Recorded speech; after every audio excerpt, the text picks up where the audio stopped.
Здравствуйте! Здравствуйте, я ваша тетя, один из самых известных фильмов этого актера. А его голосом кот Леопольд призывал: «Ребята, давайте жить дружно». Около 60 картин в его фильмографии, режиссерские работы в кино и собственный театр. Сегодня у нас в антракте Александр Калягин. Ну, хотя бы поцелуй. Я умоляю. Я пошла переодеться. Розалия!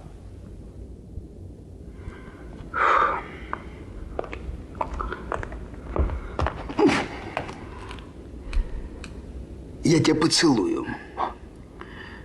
Потом. Если захочешь. Криксеночек. Александр Калягин – актер и режиссер театра и кино, народный артист РСФСР, лауреат 2 государственных премий СССР, председатель Союза театральных деятелей России и член Общественной палаты. Возглавляет собственный театр «Эд Сатера». Считает, что актер должен заниматься человековедением, а театр – быть не услугой, а воспитанием. Александр Александрович, в Казани прошел съезд Союза театральных деятелей Татарстана. На нем подвели итоги работы за 5 лет. Как вы оцениваете эту работу? Ничем не удивлю. Я скажу, вы счастливая республика. Вы счастливая республика по всему. И потому, как власти относятся, и потому, как народ к вам относится, и потому, как вы... Вот я присутствовал на вашем съезде, и потому, какое количество народа, как вы вместе, как вы дружны, как вы обсуждаете. Говорите, вы счастливая республика. Я понимаю, что всегда актеру не хватает 2 вещей. Это мастерства и денег. Но мастерство для этого нужно лаборатории, для этого нужны всякие семинары.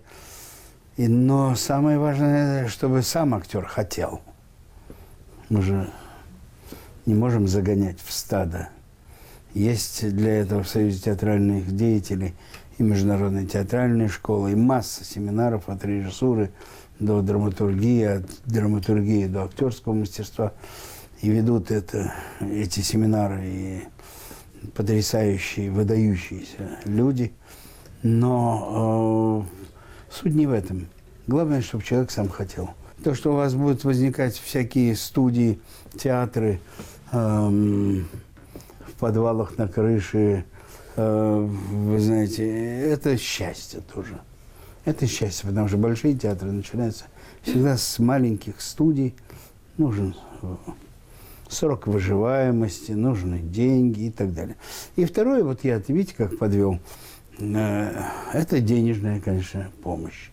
Но так как у вас президент, человек выдающийся и понимающий, и держащий слово, я думаю, что у вас все будет в порядке. Это тоже важно.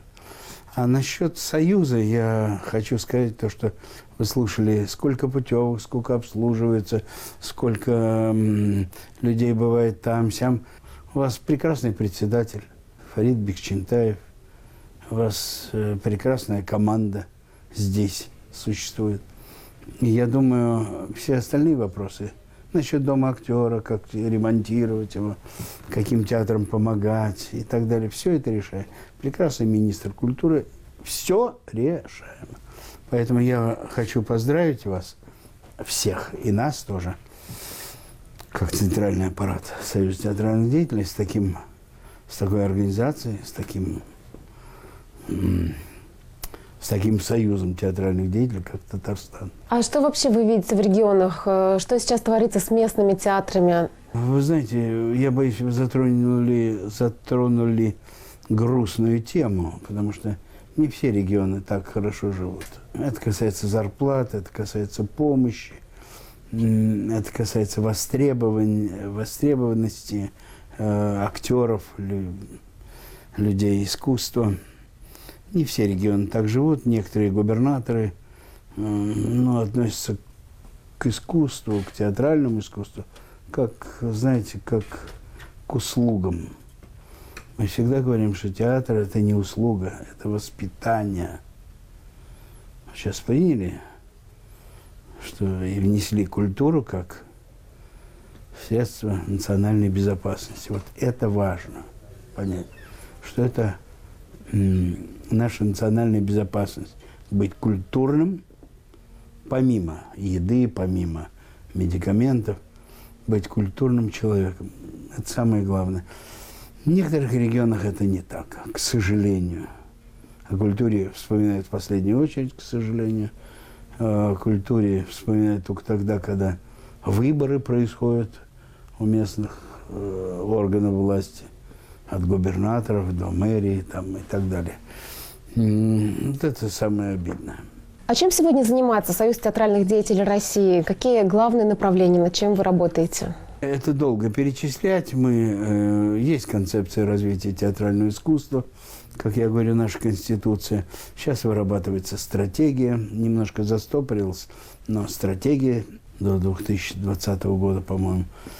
Все это есть, существует, но вы знаете, как всегда бывает, законы хороши, а выполнение бывает не очень. Я не помню, но я, знаете ли, где-то читал, что вот у вас, французов, ум приобретенный из книг. А у нас, у русских, ум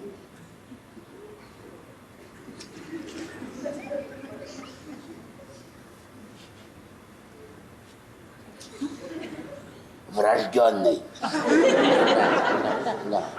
Александр Александрович, вы руководите собственным театром «Эцетера». Что сейчас ставится в вашем театре и чем вы всегда стараетесь выделяться? То есть какое лицо у вашего театра? А у театра всегда вечные проблемы. Это выбор репертуара, это выбор режиссера. И с одной стороны, у нас театр был достаточно оригинальным, хотя бы в том, что мы ставили иногда пьесы, которые не ставились никогда в России вообще. Ничего особенного. «Король Любю» Жари, французская пьеса, с чего начинался театр 20 века. Юджина О'Нила «За горизонтом», американская классика. Но есть такие пьесы, там «Принц Гомбургский», который был поставлен у нас, пьеса Кляйста, немецкая классика, это Шиллер, вот это направление. Но вот эта проблема поиска пьесы, которая созвучна этому времени, поиск режиссера, который мог бы не обмануть твои ожидания, это, Полина, это роман по любви должен быть. Это тяжелая вещь, чтобы все сошлось в одной точке. А что сегодня должно соответствовать времени? То есть, что бы вы хотели из сегодняшнего дня привнести в театр, перенести на сцену, может быть, какие-то проблемы поднять? Полин, проблем сейчас куда ни взглянешь. Не обязательно их нести на сцену, а иногда обязательно нести на сцену. Для этого нужен, я говорю, режиссер, который взглянет на эту проблему оригинально. Мы же не газета, мы же не передовица, которая напечатает и сразу... Это театр, это образное мышление. Образное, ассоциативное. Некоторые говорят, что зрителю нужно давать надежду, свет в конце тоннеля, а в то же время появляются такие довольно депрессивные произведения на экране и в театре. Вы за какой театр и за какое кино? Только за свет в конце тоннеля. Только. А почему? Жизнь тяжелая, жизнь, вы знаете... конечно, зритель приходит и говорит, что в жизни плохо, достать нечего. Тут вы мне показываете то же самое, достать нечего, как жизнь была. Вот умение режиссера совместить и все-таки дать надежду, это самое главное. Искусство, оно связано с надеждой. Любое. Если даже Рембрандт писал выдающихся своих стариков, то все равно какой-то лучик надежды в их глазах был. Хотя человек старый, пожилой, но лучик надежды был. Этот год в России объявлен годом кино. На что вы бы предложили обратить внимание? Как вообще развивается сегодня российское кино? Что вы наблюдаете? Оно еще не востребовано, мне кажется. Наше кино, я имею в виду. Не американское, не английское. Оно еще не востребовано нашим зрителям. Есть у нас хорошие фильмы, есть. Зритель их смотрит, ест глазами. Но оно еще не востребовано в той мере, в которой мы могли бы сказать, что по-настоящему наше кино достигло высот. В советское время это было, это касается всего. От кинотеатров до кинорежиссеров, до тем. А немножко сейчас идет такое копирование чужого опыта.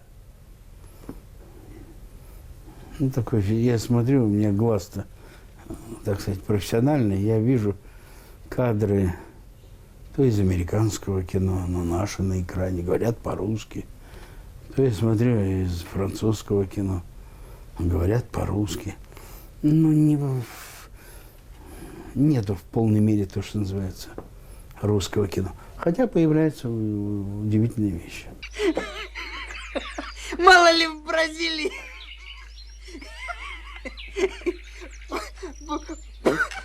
Педров!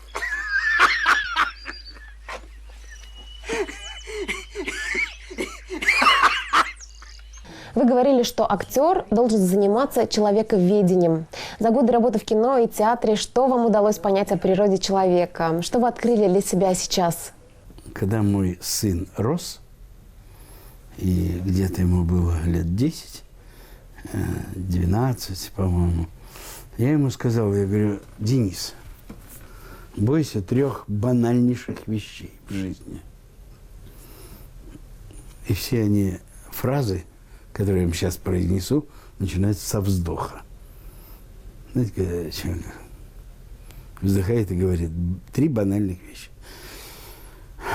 Жизнь сложная штука. Я говорю, первое, бойся.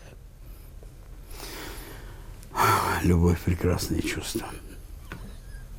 И еще со вздохом последнее. Смерть – страшная вещь. Это банально, но нельзя. Я пытаюсь всю жизнь избежать этой банальности, но они преследуют. Жизнь действительно сложная штука. Но все наши поиски, наши, ваши, мои, жизнью, вот операторы стоят, их жизнью, связаны только с одним. Чтобы они были поняты. И чтобы они были поняты, их понимали. И чтобы они понимали жизнь. Но жизнь такая сложная, что действительно не дает рецептов, понятия. Это же не таблетка, выписал, голова прошла. Искусство лечит постепенно, медленно, нудно. Как в Библии сказано, счастье – нудная вещь, добывается нудностью, кропотливостью. Вот это нудить свое счастье. Это очень сложная вещь. Поэтому все мы хотим быть поняты, все мы хотим... Но человек живет ведь... И за это время ему хочется побыстрее. Поэтому в нем противоречий масса. Масса. Человек, как правило, хороший, но и открывается иногда не очень хорошими чертами. А человек иногда плохой и открывается удивительными вещами. Где этот рецепт? Черт его знает. Поэтому я, одним словом скажу, одной фразой, я дивлюсь. Я все время удивляюсь, когда я вижу, как жизнь проходит, как идет жизнь, как люди не меняются. как люди меняются. Черт его знает, вот я удивляюсь этому. Спасибо большое, Александр Александрович. Спасибо вам, Полиночка, большое.